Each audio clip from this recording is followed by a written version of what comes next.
I always start with fresh vegetables, carrots, and I cut them into about 1-inch chunks, give or take. And I always peel them first, okay?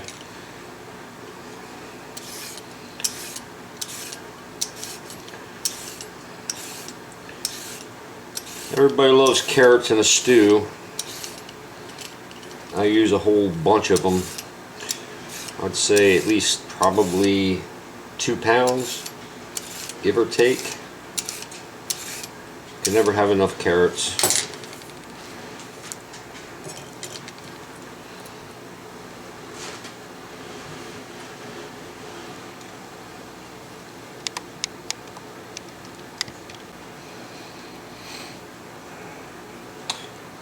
I also like to use fresh tomatoes. Typically we'll try to core the tomato, right?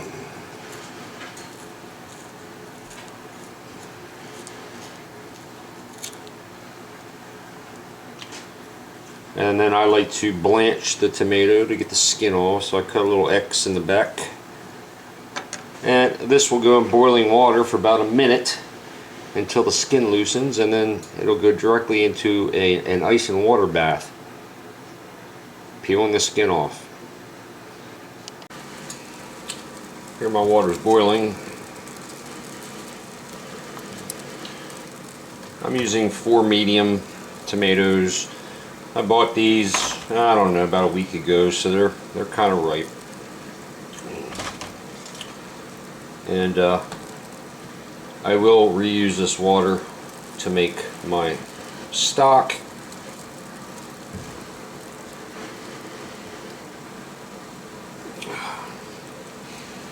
You can get fresh beef stock. I like this Better Than Bouillon concentrate with reduced sodium. I can make it as strong or weak as I want.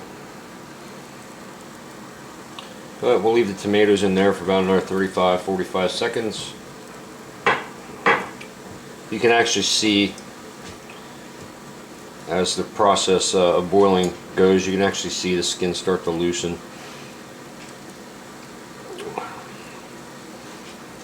And this will go directly into an ice bath.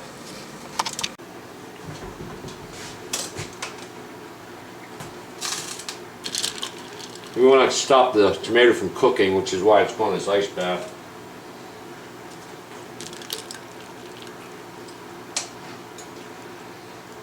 And I'm probably going to make a mess here.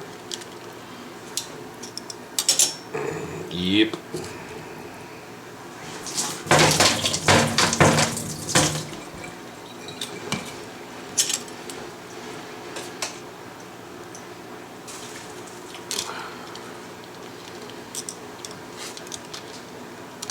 I like to let them soak. I like to let them soak for about a minute, just to cool them down. Alright, the tomatoes have had a chance to cool down, so I'll show you here how simple the skin comes off. Alright, and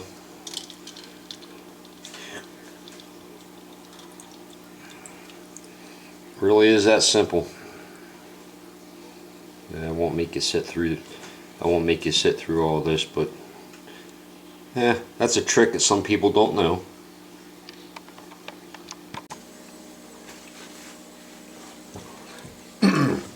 Here's my water I boiled the tomatoes in. Obviously the skin leaches out some nutrients, so I'm not going to throw it away. This concentrated bouillon, and it basically tells you to use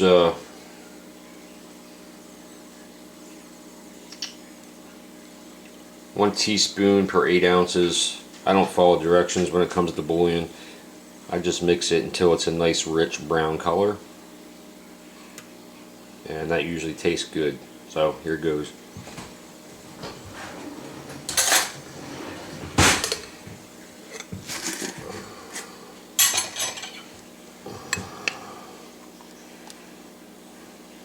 We'll call that a heaping tablespoon. And that's probably going to be enough.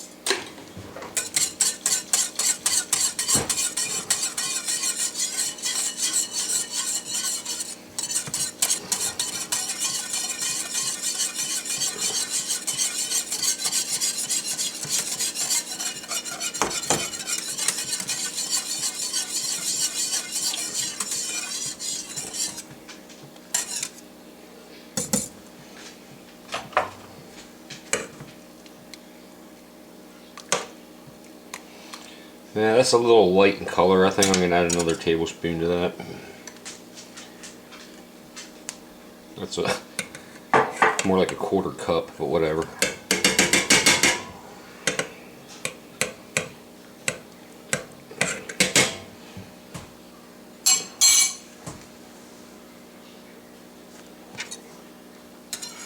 That's about the color I want it. Nice dark brown. So I'm going to pressure cook this recipe, and with any stew meat, that's really the best way to do it because it makes it very tender. Normally I will sear the meat in some avocado oil just to try to help lock in some of the juices, and then pressure cook it. No stew is a stew without potato. I have found that in soups or stews, yellow potatoes or golden potatoes tend to work the best as far as staying together, better than russets. Generally I'll use anywhere from 6 to 8 large potatoes, and I just cut these in about 1-inch chunks. So I cut it in half. And I usually cut the halves into thirds and into quarters. So gives you chunks, something like that. And again, this is all going to be pressure cooked, so there's no need to pre-boil these. Again, half. Depending on how big the other section is, I might cut it in thirds or halves. But I'll repeat this process another 7 times.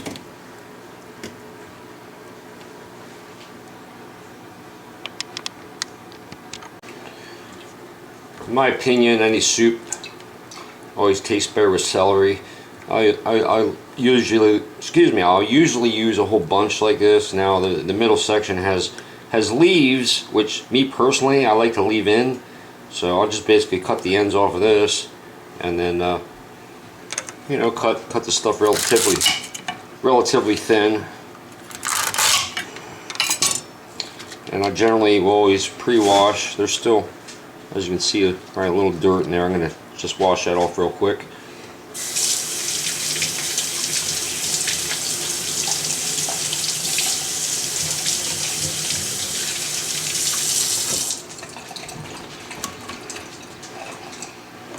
Yeah, I'm not very good with a knife, but just, you know, small little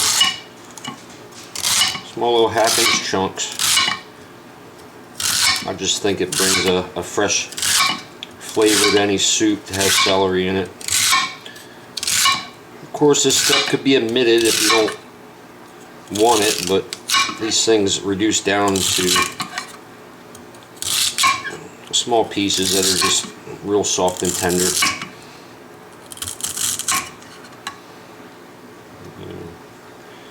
Yeah, a couple little discolored pieces here. I'm just gonna go through and chuck them. Not gonna hurt anything, but visually they don't look great.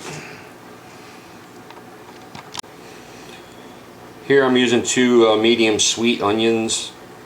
You can use different onions as you see fit. I like Vidalia onions a lot, but I find buying a bulk bag of sweet onions is more cost efficient.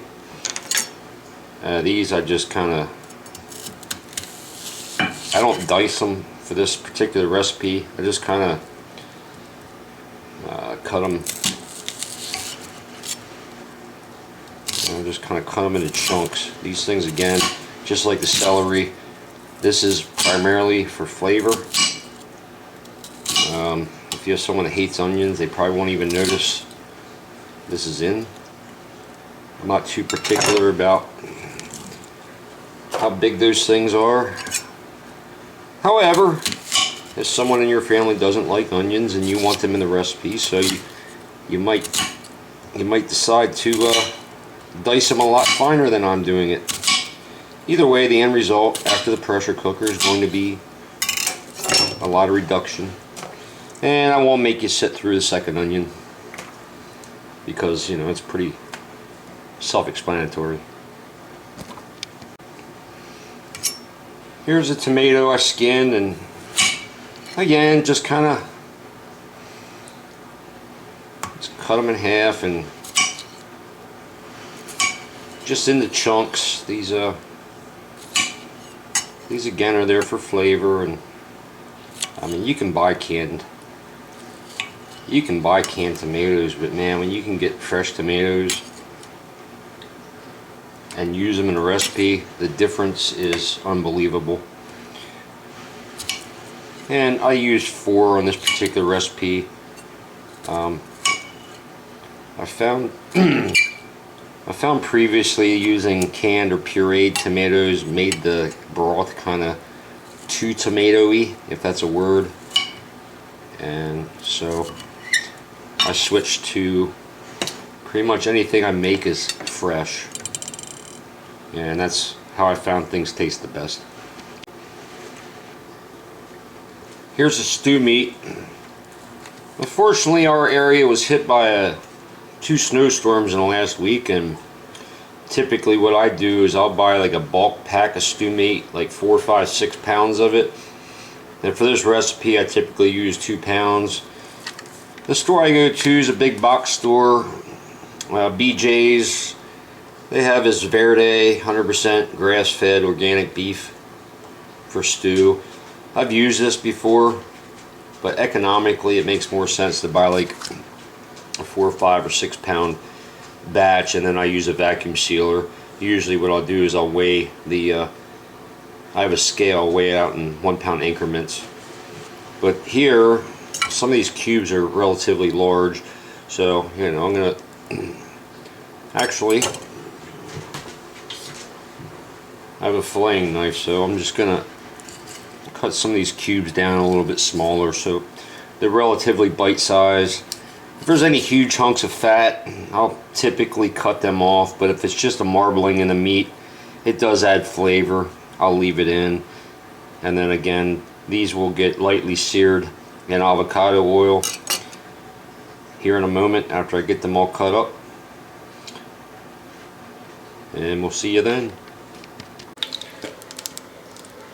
Alright, I got my avocado oil here, and it's hot, so I'm going to start by sauteing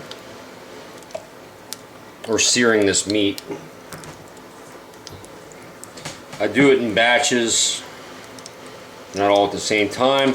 And one other thing I like to do is I like to let my meats come to room temp before using them. I don't know why. I've seen it before on some cooking shows.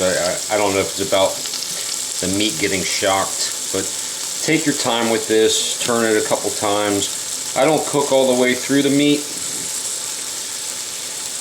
but I do try to get a sear. And then after I'm done, I'll use a little bit of that broth to loosen up the scrapings.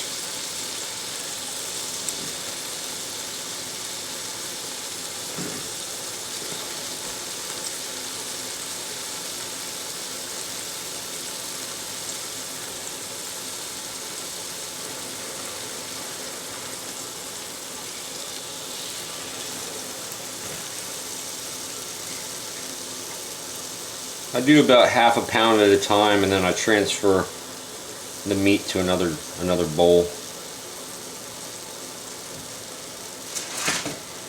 But I won't bore you and make you sit through this.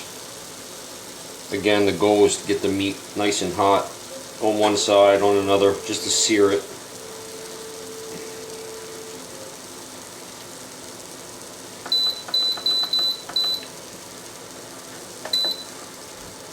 I accidentally turned my saute feature off, so I'll have to bring the heat back up in this pan. It doesn't matter.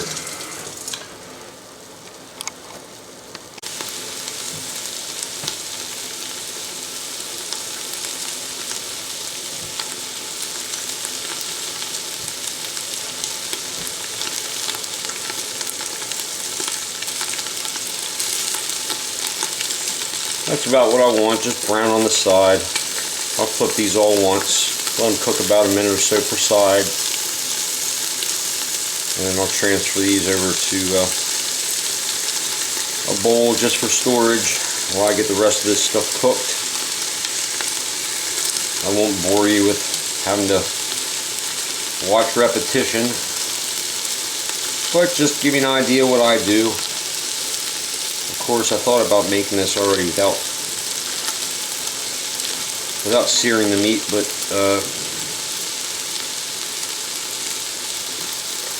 I don't know. I've always done it this way. I guess being that it's going to be pressure cooked, it probably doesn't matter. And to be honest, if one of these pieces gives me trouble,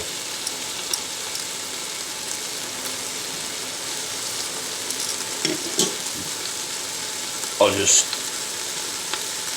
deal with it and throw it in the bowl. Okay, so I gotta repeat this a few more times. Still got another half pound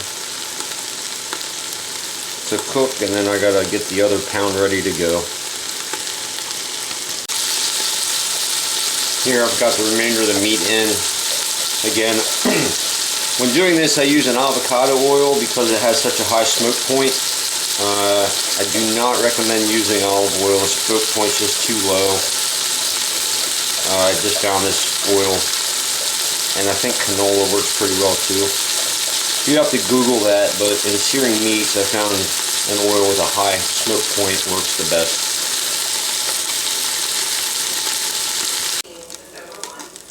So after you're done cooking, you're going to have a little oil left behind, and of course the burnt on sear from the meat. So what I like to do is just take like a ladle full of the broth that I made. You know, just kind of lift that off of there, right? It adds to the flavor. Okay.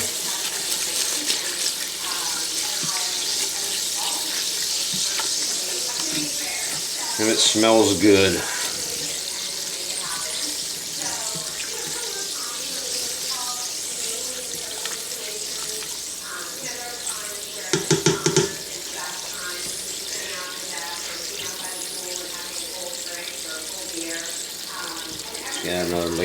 Add another ladle of that because I did turn the heat off, but I don't want that to recoagulate. And the pieces of meat that had a lot of connective tissue, I just went ahead and cooked off. I'll cut them up and give them to my dog as a treat. And yes, I did check. Dogs can eat things cooked in avocado oil. Everything in moderation. However, they cannot eat onions.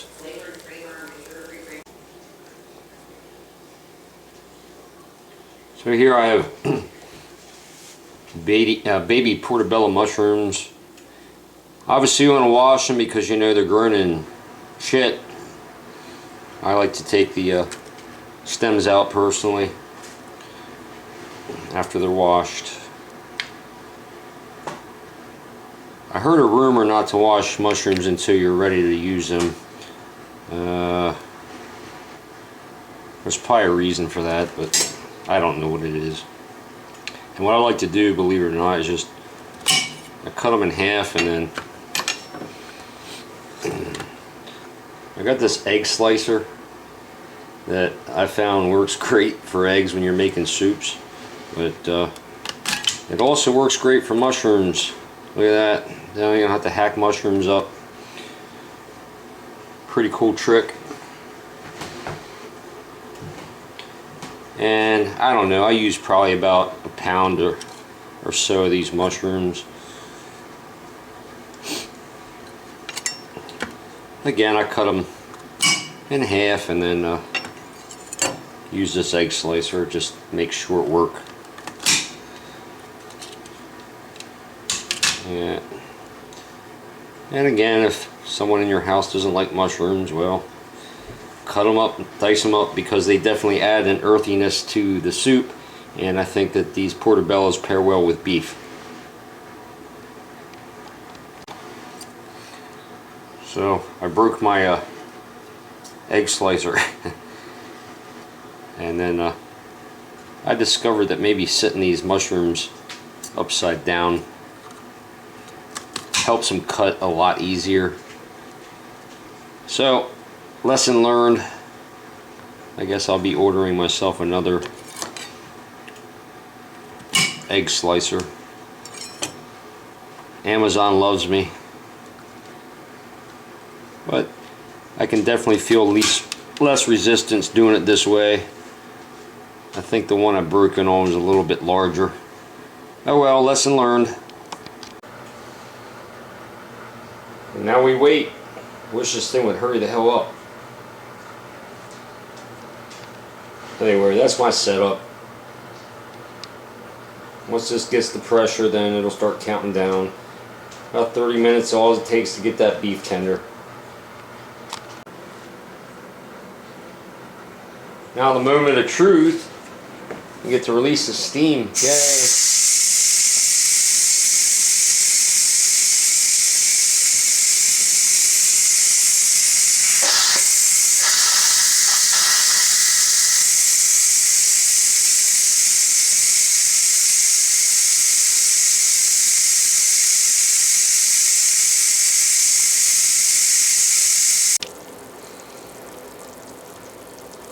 And there we have it. It's complete.